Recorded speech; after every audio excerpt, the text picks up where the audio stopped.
ভাই ঠিক আছেন না? ওকে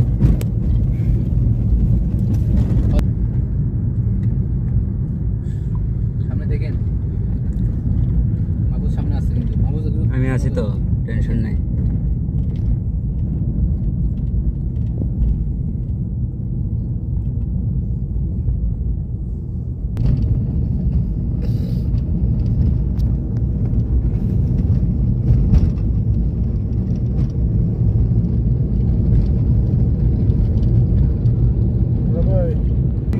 গাড়ি দিব আরেকটা গাড়ি আছে আমাদের পুলিশ গাড়ি দিয়ে দেবো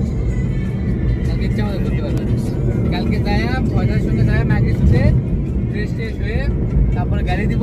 গাড়ি নিয়ে দৌড়াবে আর সকালে আসছি ফুরসু হ্যাঁ হ্যাঁ চোখ লাল হয়েছিল আমার হ্যাঁ কি বলেন ওই তো বললাম আপনি কিরকম অস্বাভাবিক অস্বাভাবিক ড্রাইভাররা কোনো কিছু দেখছে কিনা